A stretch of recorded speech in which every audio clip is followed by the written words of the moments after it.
خداوند نے حنا کو یاد کیا اور اس سے بیٹا ہوا۔ آج کی پہلی تلاوت سیموئیل نبی کی پہلی کتاب، اس کا پہلا باب 9 سے 20 آیات مقدسہ۔ اس وقت جب حنا اور اس کا شوہر شیلو میں کھا پی چکے تو حنا اٹھی اور خداوند کے حضور کھڑی ہو گئی، اور اس وقت عالی کاہن خداوند کی ہیکل کی چوکھٹ کے آگے کرسی پر بیٹھا ہوا تھا، اور وہ روح کے دکھ میں تھی۔ تب اس نے خداوند سے دعا مانگی اور روئی، اور اس نے منت مانی اور کہا، اے رب الفواج، اگر تو اپنی بندی کی پست حالی پر نظر کرے اور مجھے یاد کرے اور اپنی بندی کو نہ بھولے اور اپنی بندی کو فرزند نرینہ عطا کرے، تو میں اس کو زندگی بھر کے لیے خداوند کو دے دوں گی، اور اس طرح اس کے سر کو نہ چھوئے گا۔ اور ایسا ہوا کہ جب وہ خداوند کے آگے اپنی دعا بڑھاتی جاتی تھی، عالی اس کے منہ کو غور سے دیکھتا تھا، اور حنا اپنے دل میں بولتی تھی، اور صرف اس کے ہونٹ ہلتے تھے، پر اس کی آواز سنی نہ جاتی تھی۔ سو عالی نے گمان کیا کہ وہ نشے میں ہے، تو عالی نے اس سے کہا، تو کب تک نشے میں رہے گی؟ میں کو ہضم کر جو تو نے زیادہ پی لی ہے۔ تب حنا نے جواب میں کہا، ہرگز نہیں، اے میرے آقا، میں تو کم بخت عورت ہوں، میں نے نہ میں اور نہ کوئی نشہ پیا، مگر میں اپنی جان کو خداوند کے آگے انڈیل رہی ہوں۔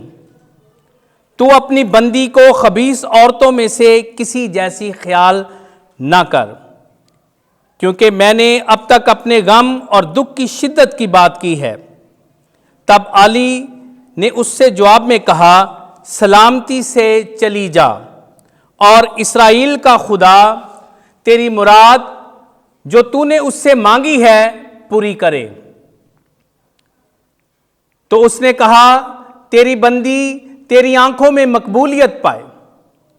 تب وہ عورت اپنی راہ چلی گئی اور کھانا کھایا، اور پھر اس کا چہرہ پہلے کی طرح نہ رہا۔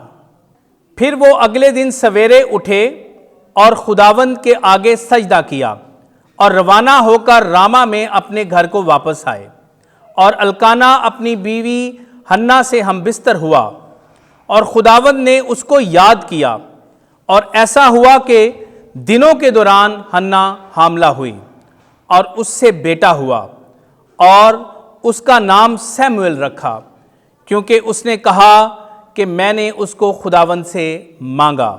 پاک کلام کے پڑھے اور سنے جانے پر خدا کی برکت ہو۔ زبور جماعتی جواب۔ میرا قلب خداوند میں خوش و خرم ہے، میرا قلب خداوند میں خوش و خرم ہے، میرا کرن خدا میں بلند و فراز ہے۔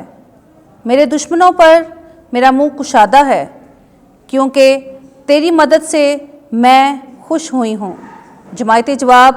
میرا قلب خداوند میں خوش و خرم ہے۔ زور آوروں کی کمانیں ٹوٹی جا رہی ہیں، ناتوانوں کی کمریں قوت سے کسی جا رہی ہیں۔ سیر شدہ مزدوری کرتے ہیں، اور جو بھوکے تھے انہیں اب آرام حاصل ہے۔ بے اولاد تھی، اس کی اب اولاد ہے، لیکن بہتوں کی ماں اکیلی رہ گئی ہے۔ جماعتی جواب۔ میرا قلب خداوند میں خوش و خرم ہے۔ خداوند ہی مارتا جلاتا وہی ہے، برزخ میں اتارتا پھر لاتا وہی ہے۔ خداوند غریب و غنی کو بناتا، پست حال اور معزز وہی ہے بناتا۔ جماعتی جواب۔ میرا قلب خداوند میں خوش و خرم ہے۔ کنگال کو وہ خاک سے اٹھا لیتا ہے، مسکین کو کوڑے میں سے کھڑا کرتا ہے، امیروں کے ہاں تاکہ اس کو بٹھائے اور تخت جلالی کا وارث بنائے۔ جماعتی جواب۔ میرا قلب خداوند میں خوش و خرم ہے۔ آمین۔ خداوند آپ کے ساتھ ہو۔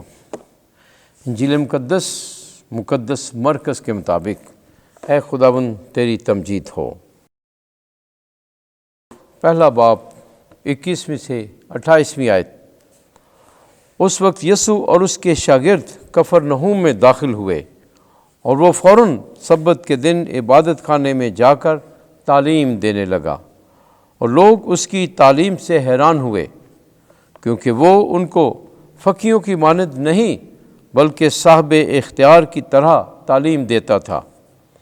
اور ان کے عبادت خانے میں ایک شخص تھا جس میں ناپاک روح تھی، جس نے چلا کر کہا کہ اے یسوع ناصری، تجھے ہم سے کیا کام؟ کیا تو ہمیں ہلاک کرنے آیا ہے؟ میں تجھے جانتا ہوں کہ تو کون ہے، قدوس خدا۔ یسوع نے اسے ڈانٹا اور کہا کہ چپ رہ اور اس میں سے نکل جا۔ تب ناپاک روح اسے مروڑ کر اور بڑی آواز سے چلا کر اس میں سے نکل گئی، اور وہ سب حیران ہو کر آپس میں یہ کہتے ہوئے بحث کرنے لگے کہ یہ کیا ہے؟ ایک نئی تعلیم با اختیار، وہ ناپاک روحوں کو بھی حکم دیتا ہے اور وہ اس کی مانتی ہیں۔ فوراً اس کی شہرت جلیل کے سارے علاقے میں پھیل گئی۔ انجیل مقدس کے وسیلے سے ہمارے گناہ معاف کیے جائیں۔ اے مسیح، تیری ستائش ہو۔